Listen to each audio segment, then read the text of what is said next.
Enlèvement des containers à ordures, nettoyage des rues et des murs tagués, réfection des parterres de fleurs. À la veille d'accueillir le président de la République, Souillac se refait une beauté. Demain, la ville sera sous l'œil de tous les médias et surtout sous très haute surveillance.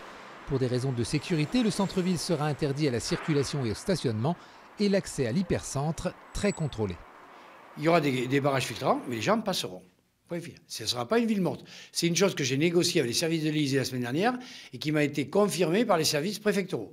Voilà, Souillac ne sera pas ville morte. Si le maire assure que Souillac ne sera pas un camp retranché, les commerçants ont pourtant pour la plupart décidé de baisser le rideau. Tous les axes vont être fermés, donc le mot d'ordre, enfin pas le mot d'ordre, mais tout le monde veut fermer, quoi. Ça va être une journée morte pour le commerce souillaguais. On ne sait jamais ce qui peut se passer, du coup de toute façon il n'y aura pas grand monde dans les rues, donc on préfère fermer par précaution. De toute façon il n'y aura pas grand monde d'ouvert, mis à part la pharmacie, la boulangerie, et voilà. On aura vite fait le tour des commerçants ouverts demain. Quant aux Souillaguais, tous ceux que nous avons rencontrés nous ont dit être fiers de recevoir le président de la République. Ils s'attendent à des désagréments, certes, mais cela ne les effraie pas. Il y a ceux qui ont choisi de jouer la sécurité par peur des débordements. Il y a ceux qui manifestent gentiment et puis il y a les casseurs. Alors bon, pour éviter, j'espère qu'il n'y en aura pas à Souillac, mais enfin pour éviter ça, je resterai chez moi. J'ai pas besoin de...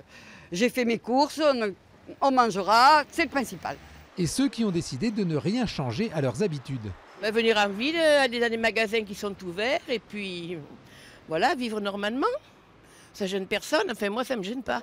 Au centre de congrès où Emmanuel Macron a donné rendez-vous au maire d'Occitanie, l'heure est au dernier réglage. Le chef de l'État est attendu à Souillac en début d'après-midi. Les Gilets jaunes, eux, ont promis d'être sur place beaucoup plus tôt.